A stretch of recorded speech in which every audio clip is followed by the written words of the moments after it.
The sky above New Haven Colony burned crimson as warning sirens echoed across the settlement. Ethan Ward tightened his grip on the plasma wrench in his hand and looked toward the northern gate. Dust clouds rolled over the horizon. Something large was coming. People ran through the streets carrying supplies and children. The colony had survived on the edge of explored space for 20 years, but everyone knew this day would come. The Zarth Raiders had finally found them. "Ethan!" shouted Mayor Collins. "Get to the shelter." Ethan shook his head. "The outer generators are still active. If the Raiders hit them, the entire shield grid goes down. You will be killed. Then somebody else can tell me I was wrong." Without waiting for an answer, Ethan sprinted toward the generators. The ground trembled beneath his boots. Alien dropships descended from the clouds like dark birds of prey. Energy bolts flashed through the air. He reached the generator station and immediately began shutting down vulnerable systems. Sweat rolled down his face as explosions shook the structure. Then he heard a scream. A little girl stood frozen near the security fence. She could not have been older than 10. 3 Zarth warriors had landed nearby. Their armor glowed with blue energy, and their weapons were already raised. The girl was too terrified to move. Ethan did not think. He ran. The first blast struck his shoulder and threw him into the dirt. Pain exploded through his body. The second blast hit his side. Still, he kept moving. He reached the child and wrapped his arms around her just as another shot slammed into his back. The force knocked both of them against a metal support beam. The girl cried. Ethan forced a smile. "Hey, kid. Keep your head down." The Zarth warriors advanced. Ethan knew they would kill them both.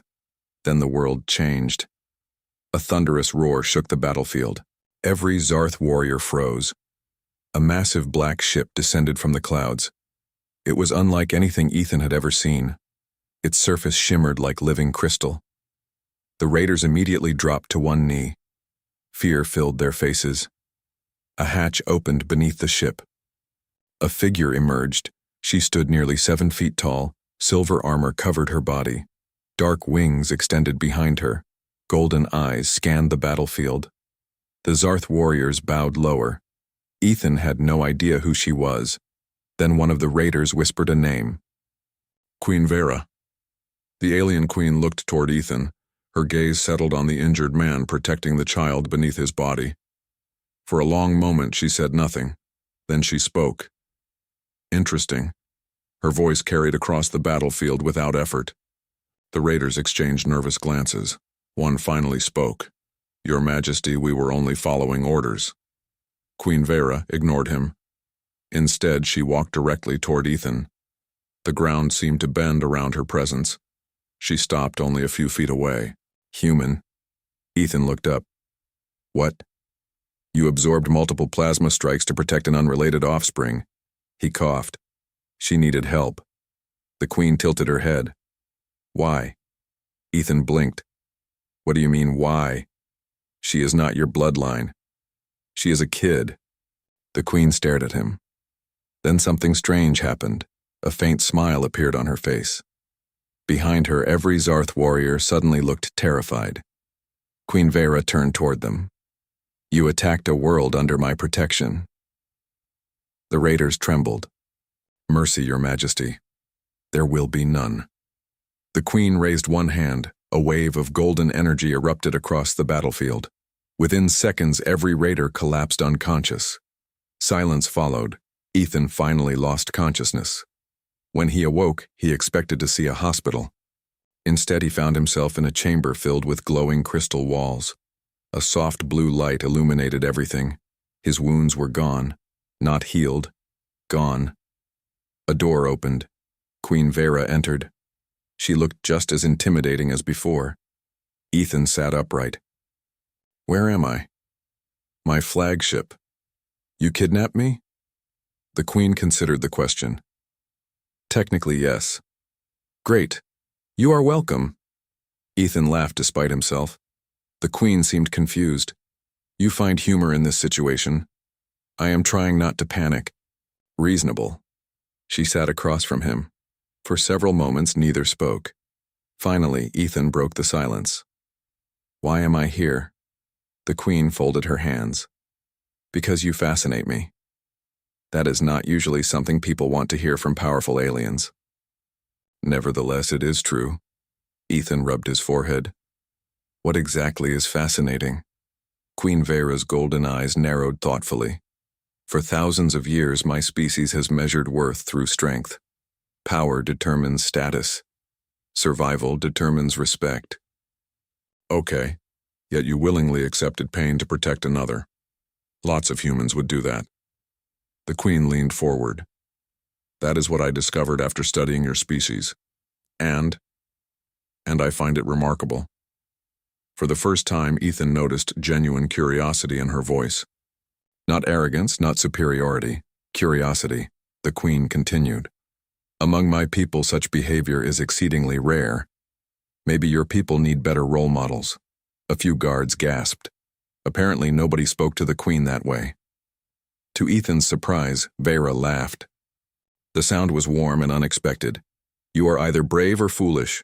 Probably both. Agreed. Over the following weeks, Ethan remained aboard the flagship. At first, he expected imprisonment. Instead, he became something closer to a guest. Queen Vera spent hours asking questions about humanity. She wanted to understand why humans formed friendships so easily, why they sacrificed for strangers, why they risked everything for ideals. Ethan answered as best he could. Sometimes he asked questions in return. The Queen explained that her empire stretched across thousands of worlds. Most species obeyed her because her fleet was unmatched. Yet despite all her power, she often felt isolated. Nobody spoke honestly around her. Everyone feared her, except Ethan. One evening, they stood together on an observation deck overlooking a sea of stars. You could rule half the galaxy and still be lonely? Ethan asked. The Queen nodded. Power creates distance. Sounds miserable. It is. Ethan studied her expression. For the first time, he saw not a ruler but a person carrying an impossible burden. You know, he said softly, people are people no matter what planet they come from. The Queen looked at him. No one has ever said that to me. Really? Really? Something changed between them that night.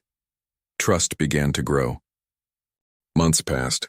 Ethan eventually learned the truth about Queen Vera. Her empire was facing a crisis. A coalition of rival species planned to overthrow her.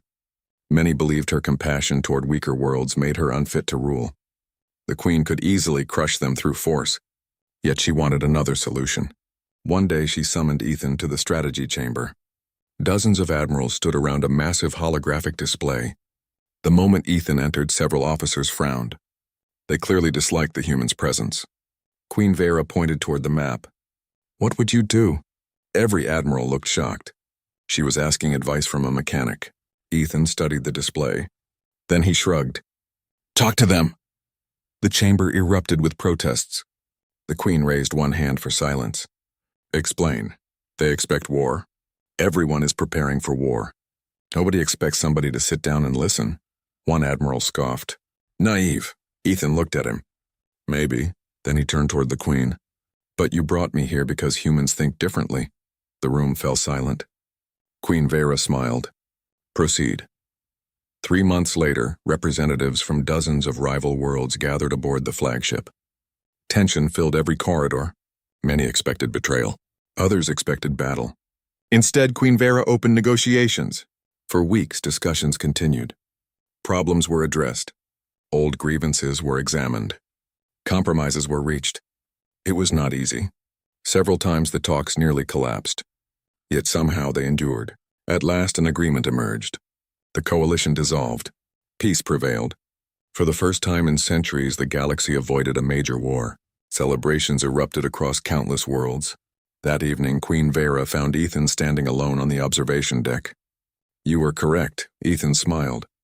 Do not sound so surprised. I am a queen. I am required to sound surprised occasionally. He laughed. The stars reflected in her golden eyes. For a moment, neither spoke. Then the Queen stepped closer. Do you know why I truly brought you here? I thought it was because I got shot protecting a kid. Initially, yes. And now?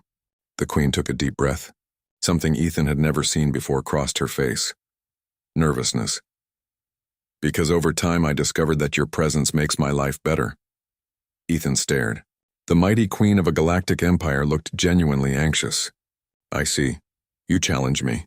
She stepped closer. You speak honestly. Closer still. You remind me that strength exists for a purpose. Ethan's heart raced. The queen smiled softly. And I have grown very fond of you. For a long moment the universe seemed to stand still. Finally Ethan spoke. So what happens now? Queen Vera straightened proudly. Now I make you an offer. What kind of offer? The most important one of my life. She extended her hand. Stay with me. Ethan blinked. The queen continued. Not as an advisor. She moved closer. Not as a guest, closer. But as my partner. Ethan looked into her eyes. He remembered the lonely ruler hidden beneath the armor. The woman who carried entire civilizations on her shoulders. The woman who had saved a colony because one human refused to abandon a child. Slowly he smiled. You know, this is probably the strangest proposal in human history. Is that a yes? It is. For the first time since he had met her, Queen Vera looked completely happy. The stars outside seemed brighter than ever. Across the galaxy, news spread quickly. The alien queen had chosen a human. Many were shocked. Some were confused. Others celebrated. Yet those who truly knew Vera understood the reason. The human mechanic had shown her something no fleet or army ever could. The value of compassion, the strength found in sacrifice, the courage required to protect others. And in the end, the man who absorbed the blows for someone else's daughter gained something far greater than fame. He gained the heart of a queen. And Queen Vera finally found someone who saw her not as a ruler, not as a legend, and not as the most powerful being in the galaxy, but simply as Vera. Together they guided the stars into a new age of peace. And whenever historians asked how it all began, the answer remained wonderfully simple. A brave human saw a frightened child and chose to stand in front of the danger.